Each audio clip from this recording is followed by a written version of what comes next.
Shabdphule bye Sujata. कथा, काव्य आणि नाट्यमय मनोरंजन ऑडिओ स्वरूपात. नमस्कार. शब्दफुले या आपल्या पॉडकास्टवर मी सुजाता आपलं मनापासून स्वागत करते. हा आहे शब्दफुलेचा भाग 104. एक मोहब्बतवालं गाणं. लेखन सुरेश कुलकर्णी. आवाज सुजाता. आपण प्रेमात का पडतो याला जसं नेमकं उत्तर देता येत नाही, तसंच एखादं गाणं आपल्याला का आवडतं ह्याचंही उत्तर कधी कधी सापडत नाही. बस ऐकायला आवडतं. असंच एक गाणं आहे जे मला आवडतं आणि ही आवड गेल्या 50 वर्षापासून कायम आहे. कजरा मोहब्बतवाला, अखियों में ऐसा डाला, कजरे ने ले ली मेरी जान, हाय रे मैं तेरे कुर्बान. कजरा मोहब्बत वाला, अखियों में ऐसा डाला, कजरे ने ले ली मेरी जान, हाय रे मैं तेरे कुर्बान. हे गाणं आहे किस्मत या सिनेमातलं. तसं पाहायला गेलं तर काय आहे या गाण्यात? ना हळूवार भावना, ना दर्द भरी दास्ता, ना इमोशन, ना कसला फिलॉसॉफिकल संदेश. आहे ती निखळ करमणूक. मस्त लाईट मूड असावा, त्यात हे गाणं लावावं आणि मनसोक्त धिंगाणा करावा. गंभीर प्रकृतीच्या लोकांसाठी हे थ्रिलर किंवा उडान टप्पू गाणं आहे. पण आमचं दिल तो पागल है त्याला आवडतं हे मोहब्बतवालं गाणं. 1968 साली हे गाणं S.H. बिहारी यांनी किस्मत या हिंदी चित्रपटासाठी लिहिलं. सिनेमात हे एक स्टेज परफॉर्मन्स गाणं आहे. गुंडांना चकमा देण्यासाठी बबिता आणि विश्वजित एका थिएटरमध्ये घुसतात. 2 कलावंतांची गठडी वळून त्यांच्याच पोशाखात स्टेजवर येतात आणि गाणं म्हणतात. अशी काहीशी कॉमिक सिच्युएशन या गाण्यासाठी वापरली. त्यात कहर म्हणजे बबिता ही पुरुषाच्या आणि विश्वजित स्त्रीच्या वेशात असे हे दोघे स्टेजवर येऊन धडकतात. पुरुष वेशातील बबितासाठी आशा भोसले आणि स्त्री वेशातील विश्वजितसाठी शमशाद बेगम गायल्या आहेत. संगीतकार आहेत O.P. नय्यर. O.P., आशा आणि शमशाद बेगम अफलातून कॉम्बिनेशन. धमाक्याची गॅरंटीज. O.P. म्हणजे क्रांतिकारी हिंदी संगीतकारांपैकी एक. पहिले आहेत गुलाम हैदर, दुसरे C. रामचंद्र, तिसरे O.P. नय्यर, चौथे R.D. बर्मन आणि 5वं आहे A.R. रहमान. त्या काळी दिग्गज लता मंगेशकरांशिवाय आपली कारकीर्द यशस्वी करणारा अवलिया. मला शास्त्रीय संगीतातलं ओ की ठो कळत नाही असं उघडपणे सांगणारा संगीतकार. तरी फागुन या चित्रपटातील सर्व गाणी पिलू रंगात पेलणारा किमयागार. Rhythm king.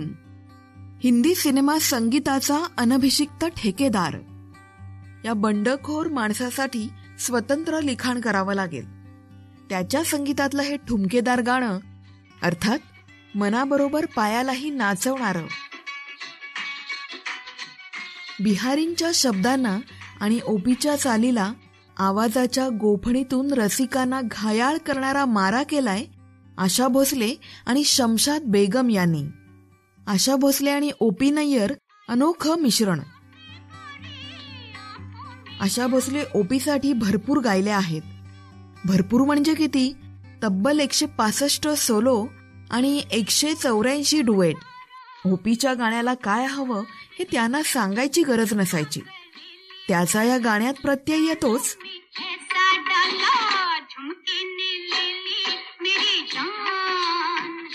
आशा O.P. साठी शेवटची गायली ते 1973च्या टॅक्सी ड्रायव्हर या चित्रपटात.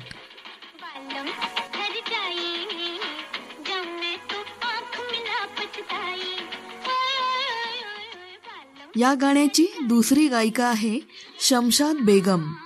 थोडासा रफ आवाज, पुरुषी थाटाचा वाटावा असा. दुनिया है मेरे पीछे, लेकिन मैं तेरे पीछे.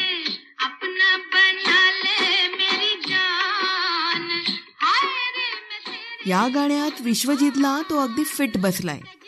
ती अशीच स्त्री वेशातील शम्मी कपूरसाठी पण गायलीये ब्लफ मास्टर या चित्रपटात.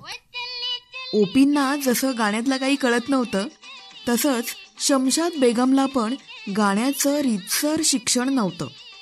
गाण्याची आवड मात्र होती. शमशाद बेगमचा एक गुण म्हणा किंवा वैशिष्ट्य म्हणा, संगीतकार कोणीही असो, सहगायक कितीही दिग्गज असो, ही आपल्या बिनधास्त आवाजात टेचात गाऊन जायची. या गाण्याच्या वेळेस तिने वयाची 40 पार केली होती आणि आशा भोसले त्या मानाने कोवळी होती. या गाण्याच्या रेकॉर्डिंगच्या वेळेस ओपी शमशाद बेगमवर जाम खुश होता. देखो कैसे आशा को टक्कर दे रही है, असं तो कौतुकाने म्हणाला होता. तिचा आवाज होताच तसा. काही नायिका हॉट सीनमुळे पडद्याला आग लावतात असं म्हटलं जातं, पण आवारामधील शमशाद बेगमच्या आवाजातील 1 2 3 मौसम है रंगीन या गाण्याने अख्खं थिएटर पेटलं असेल. 1 2 3 आजा मौसम है रंगीन, आजा 1 2 3 आजा मौसम है रंगीन, रात को छुप छुप के मिलना दुनिया समझे बाप रे, 1 2 3 आजा मौसम है रंगीन, आजा 1. मी हे गाणं यूट्यूबवर पाहिलंय. भन्नाट. तर हे मोहब्बतवालं गाणं बबिता आणि विश्वजितवर चित्रित केलंय. स्त्री वेशातील विश्वजित काय थुई थुई नाचलाय, वाह. पुरुष वेशातील बबिता गोड दिसते, पण काही शॉट्समध्ये विश्वजितने तिला खाऊन टाकलंय. या गाण्यात आशा भोसले आणि शमशाद बेगम यांच्या आवाजाबरोबरच हार्मोनियमचा पण सुंदर वापर करून घेतलाय. हा छोटुकला हार्मोनियमचा पीस गाण्याचा ब्युटी स्पॉट होऊन गेलाय.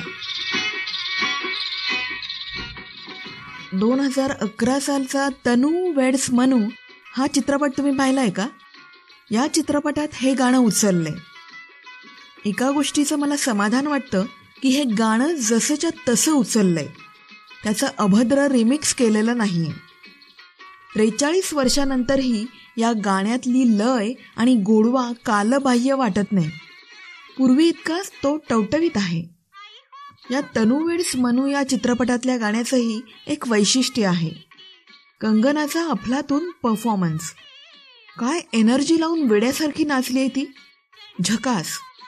हे गाणं तिच्या अभिनयाच्या प्रेमात पडण्यासाठी अजून एक कारण देऊन गेलाय, किमान माझ्यासाठी तरी.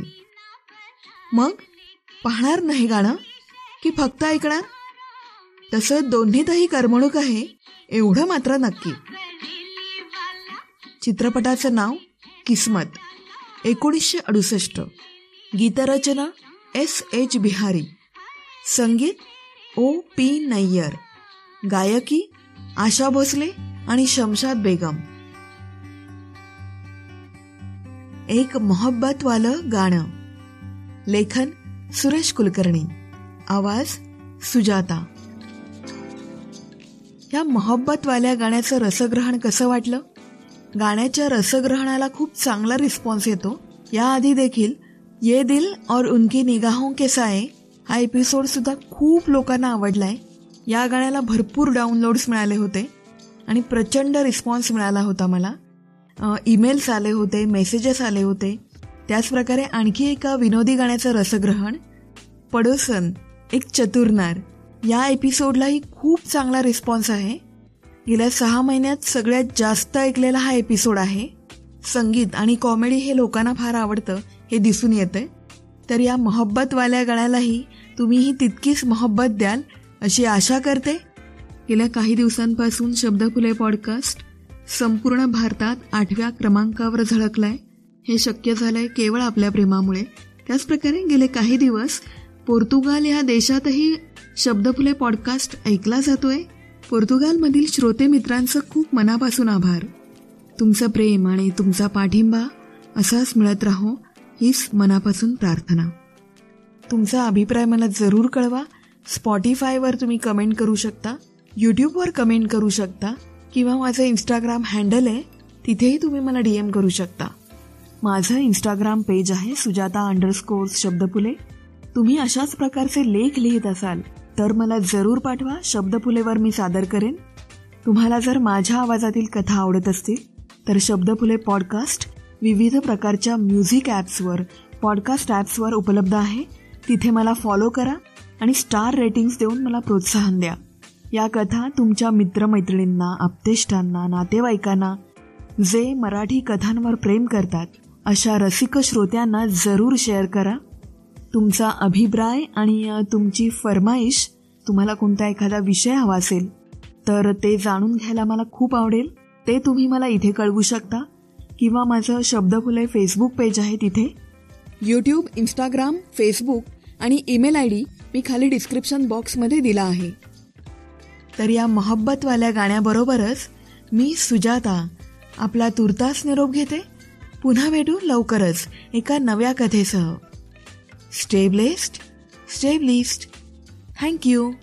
धन्यवाद.